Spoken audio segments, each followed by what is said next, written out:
게리 체프먼의 5가지 사과의 언어. 마지막 시간. 자신에게 사과하기. 조단은 내 사무실에서 울고 있었다. 아니, 흐느꼈다는 표현이 더 적절할 것이다. 나는 조단을 갓난아기 적부터 18년 동안 줄곧 지켜봐왔지만 그처럼 혼란스러워하는 모습은 처음이었다. 그는 늘 자신 있어 보였다. 그는 모범적인 학생이자 스타 축구 선수였고 교회의 청소년 프로그램에 활동적으로 참여했다.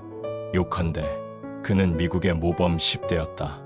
하지만 내 사무실에서 그런 것들은 아무 소용도 없는 듯했다. 처음에는 눈물을 멈추려고 애를 쓰면서 천천히 말을 시작했다. 정말 분통이 터져요. 조단이 말했다. 내 삶이 온통 엉망이 되어버렸어요. 정말 죽고 싶어요. 그 세 마디만 들어도 나는 그가 심각한 문제에 봉착해 있음을 알 수 있었다. 무슨 일인지 말해보겠니? 하고 내가 물었다. 내 말을 듣는 동안 조단은 바닥을 내려다보고 있었다. 작년에 시작된 일이에요. 이 친구를 학교에서 만났어요. 그녀와 데이트해서는 안 된다는 걸 알고 있었지만 이쁜 외모에 반하고 말았어요. 방과 후에 그녀를 데리고 집으로 가기 시작했어요. 그녀의 아버지는 4년 전에 작고하셨고 어머니는 오후 10시가 지나서야 일터에서 돌아오셔요. 우리는 함께 공부하며 대화를 나누곤 했습니다. 그러다가 엉뚱한 장난을 하기 시작했고 오래지 않아 성관계를 가졌어요. 나는 그게 옳지 않은 줄 알고 있었지만 조심하려고만 했어요. 결국 그녀는 임신했고 지난주에 유산하고 말았습니다. 조단의 온 몸이 떨리고 있었다. 바지 위로 눈물이 쏟아졌다. 잠시 후에 그가 말했다. 제가 부모님을 실망시켜드렸어요. 하나님을 실망시켜드렸어요. 나 자신을 실망시켰어요. 그녀를 실망시켰어요. 나는 죽고 싶을 뿐이에요. 조단은 젊었지만 자신에게 도움이 필요하다는 걸 알 만큼 지혜로웠다. 다음 12개월 동안 나는 그를 정기적으로 만났다. 그는 점차 나아졌고 자신의 부모와 여자친구와 그녀의 어머니에게까지도 사과를 드렸다. 나는 그가 하나님께 죄를 자백하고 용서를 구하면서 우는 것을 보았다. 상담 기간이 거의 끝나갈 무렵에 그는 내게 이런 말을 했다. 선생님, 제가 사과할 게 하나 더 있는 것 같습니다. 그게 뭔데? 그건 바로 제가 제 자신에게 사과할 필요가 있다는 생각이 들어요. 재미있는 말이군. 왜 그런 생각을 하게 되었나? 저는 줄곧 자학해왔어요. 내가 한 짓을 계속 떠올리며 자책에 시달렸답니다. 나 자신을 용서하지 못했던 것이죠. 다른 사람들은 모두 나를 용서한 것 같지만 저는 스스로를 용서하지 않았어요. 제 자신에게 사과한다면 저는 나를 용서할 수 있을 거라는 생각이 들어요. 내 말이 너무나 옳아. 내가 말했다. 함께 답을 찾아보는 게 어때? 너 자신에게 뭐라고 말하고 싶니? 조단은 얘기를 시작했고 나는 받아 적기 시작했다. 내가 잘못했다고 나 자신에게 말하고 싶어요. 정말 큰 잘못을 저질렀어요. 그 잘못 때문에 내 마음이 얼마나 아픈지를 그리고 내가 얼마나 후회하는지를 나 자신에게 말하고 싶어요. 나 자신에게 다시 행복해질 수 있는 자유를 주고 싶습니다. 또한 나 자신을 용서하고 장래의 삶을 가장 잘 활용하라고 나 자신에게 당부하고 싶어요. 나는 조단의 말을 빠짐없이 적느라고 허둥댔다. 잠시만 하고 내가 말했다. 내 컴퓨터를 켜서 조단의 사과 내용을 입력하고 그의 이름을 써넣었다. 그리고 그것을 인쇄하여 그에게 주면서 말했다. 내가 이 거울 앞에 서서 너 자신에게 이 내용대로 사과했으면 좋겠어.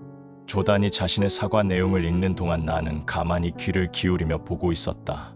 그러고 나서 조단이 내게로 몸을 돌이켰고 나는 어서 마지막 문장도 읽어라고 말했다. 조단, 나는 내 사과가 진실하다고 믿기 때문에 널 용서하기로 했어. 그가 몸을 돌이키고 나랑 껴안았을 때 그 얼굴에는 눈물이 하염없이 흘러내렸다. 잠시 동안 우리는 용서의 감격 속에서 함께 울었다. 조단은 대학을 무사히 마쳤고 이제 결혼하여 가정을 꾸리고 있다. 그 상담이 이뤄진 지 여러 해가 지난 후에 조단이 내게 말했다. 나 자신에게 사과했던 그때가 내 일생에서 가장 의미심장한 날이었어요. 그렇게 하지 않았다면 나는 계속 힘들었을 거예요. 상담가로서 나는 자신에게 대한 사과의 놀라운 힘을 조단에게서 직접 배웠다. 왜 자신에게 사과해야 할까? 일반적인 의미에서 우리가 자신에게 사과하는 이유는 다른 사람에게 사과하는 이유와 동일하다. 우리는 관계 회복을 원한다. 다른 누군가에게 사과할 때 우리는 그 사과가 둘 사이의 장벽을 제거하고 그 결과 관계가 돈독해질 수 있길 바란다. 자신에게 사과할 때 우리는 자신이 되고 싶은 모습, 즉 이상적인 자아와 현재의 자신, 즉 실제 자아 간의 정서적인 불균형을 제거하고 있는 셈이다. 이상적인 자아와 실제 자아 사이의 거리감이 클수록 내면의 정서적 혼란도 더 심해진다.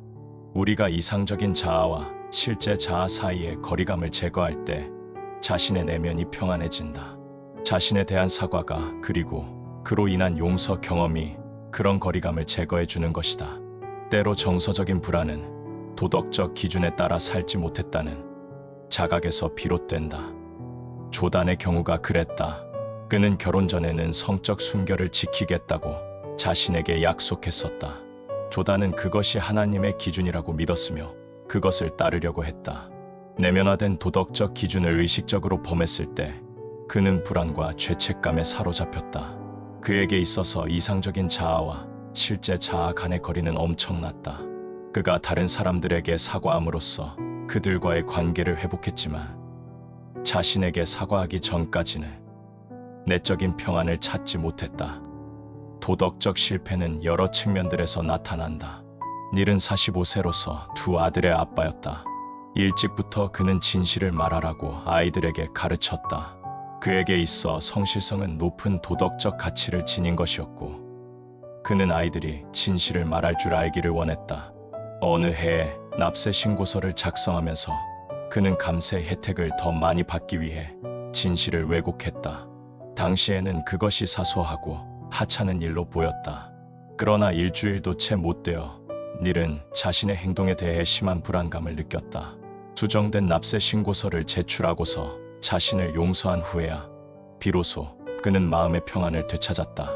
거짓말, 도둑질, 사기 혹은 성적 부도덕은 모두 깨트려진 도덕적 기준을 보여주는 사례들이며 죄책감과 근심에 사로잡히게 할 수 있다. 다른 사람들에 대한 사과가 인간관계를 치유해 줄 수 있다면 자신에 대한 사과와 용서는 근심을 제거하고 마음의 평안을 되찾아준다. 자신이 나쁜 행동을 했다고 느낄 때 그 나쁜 행동이 부도덕하지 않거나 심지어 사소한 것에 불과할지라도 우리의 자아관은 손상된다. 모든 사람들은 자신을 더 성숙한 사람으로 성장하길 원한다. 그에 반할 때 자신을 질타하게 된다. 앨런이 말했다. 내가 그토록 유치했다니 믿을 수 없어요. 음식 대금에 착오가 생기는 바람에 내가 추태를 부리고 말았어요. 웨이터에게 심한 말을 했고 다른 테이블에 앉은 사람들의 시선이 내게 집중되었어요.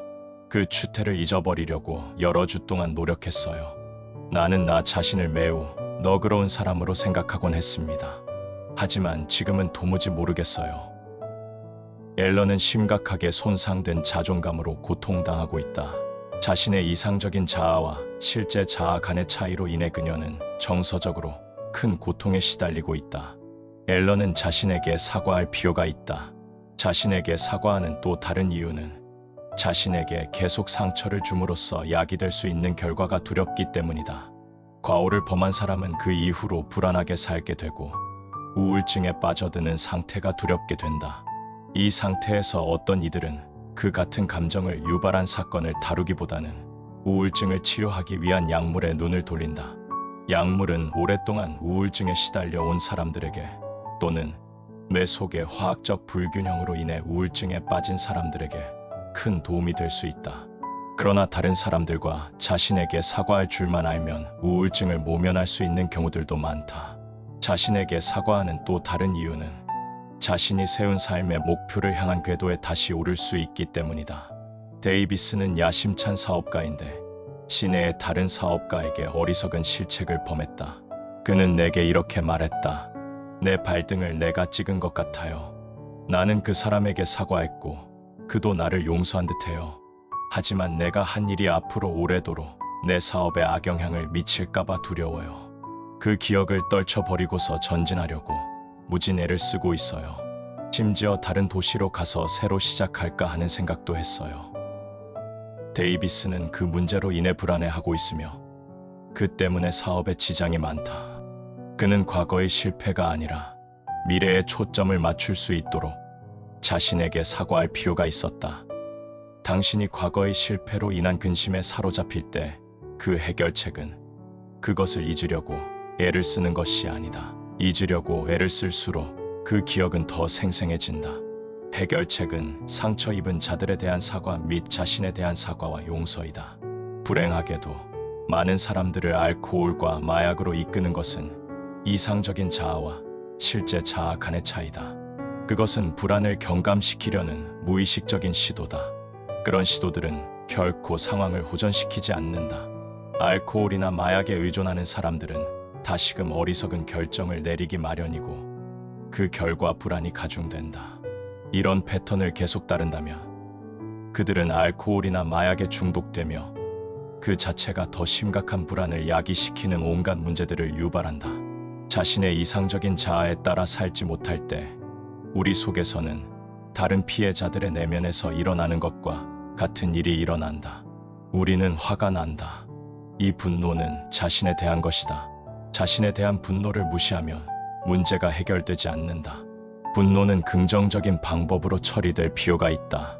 자신에 대한 분노를 처리하는 두 가지 부정적인 방법은 폭발과 내파이다.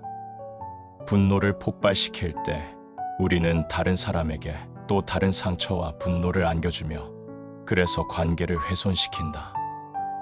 분노를 안으로 폭발시킬 때 우리는 자신에게 상처를 준다. 이것은 자신을 정신적으로 질타하는 형태일 수 있다. 나는 어리석다. 나는 우둔해. 나는 결코 올바로 하지 못할 거야. 나는 아무 일도 해내지 못할 거야. 이는 내파성 분노를 보여주는 태도들이다. 내파의 극단적인 형태는 자신의 몸을 자학하는 모습으로 표현될 수 있다. 손목을 긋거나 머리를 부딪히거나 또는 머리털을 잡아뜯는 행동, 그런 사례에 해당한다. 폭발이나 내파를 통해 표현되는 자신에 대한 분노는 결코 상황을 호전시키지 못한다. 분노를 처리하는 긍정적인 방법은 세 단계를 포함한다. 첫째, 자신이 행한 일이 어리석거나 그릇되거나 혹은 다른 사람들과 자신에게 해롭다는 점을 시인하라. 둘째, 피해자에게 사과하고 그들의 용서를 구하라. 셋째, 의식적으로 자신에게 사과하고 자신을 용서하라. 자신에게 사과하려면 자신과의 대화가 필요하다. 누군가가 자신에게 얘기하는 것은 정신병에 걸린 표시라고 말했다. 그렇지 않다. 정신적으로 건강한 사람은 늘 자신과 대화한다.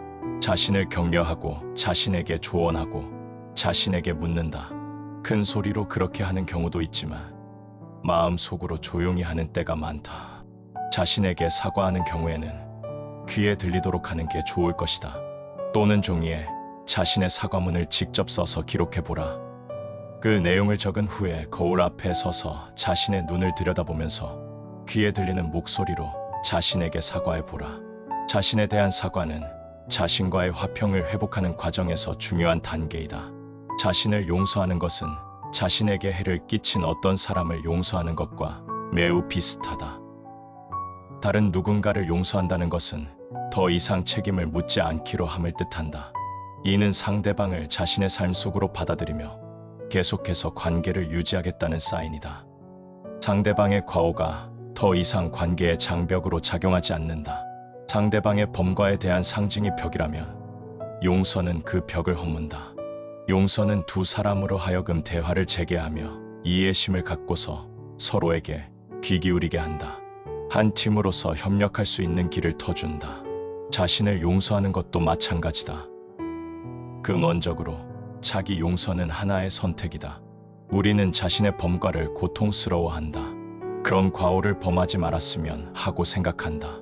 하지만 우리는 과오를 범했다. 우리가 다른 사람들에게 해를 끼친 경우에는 그들에게 사과한다. 하나님의 용서도 간구했을 것이다. 이제 자신을 용서할 때다. 우리는 그렇게 할 것을 선택해야 한다. 외적으로나 내적으로 감정을 폭발시켜 자신을 질책하는 방법은 긍정적인 목적에 도움이 되지 않는다. 그런 행동은 파괴적일 뿐이다. 자신을 용서하면 이상적인 자아와 실제 자아 간의 간격이 제거된다. 자신을 용서함으로써 우리는 자신의 높은 이상을 긍정한다. 자신의 실패를 시인하고 이상을 향해 매진하는 것이다. 다른 사람들을 용서하는 경우와 마찬가지로 자기 용서도 고통이나 실패 기억들을 모조리 제거해 주지는 않는다. 실패에 따른 결과들을 모두 제거해 주는 것도 아니다. 이를테면 거짓말을 하거나 무엇을 훔쳤다면 당신은 여전히 그 결과에 직면할 수 있다. 다만 용서는 과거의 실패에 얽매이지 않게 해주며 미래를 가장 잘 활용할 수 있는 자유를 제공한다. 당신은 이제 자신의 삶의 경로를 바꿀 위치에 서 있다. 때로 사람들은 실패에 대해 다시는 생각하지 않으려는 실수를 범한다. 사실 우리는 실패를 통해 많은 걸 배울 수 있다. 나로 하여금 그런 과오를 범하도록 만든 요인들이 무엇인가? 라고 자신에게 물어보라. 그 요인들이 바로 변화를 필요로 하는 것들이다. 자신에 대한 사과와 용서는 지금까지 꿈꾸어왔던 것보다 훨씬 더 밝은 미래에 대한 가능성을 열어줄 것이다. 이쯤에서 사과와 관련한 우리의 고민과 아픔과 생각을 매듭짓도록 하자. 이 강의들을 다시 한번 반복해서 시청해 보길 권한다. 당신의 인생을 진심으로 응원한다.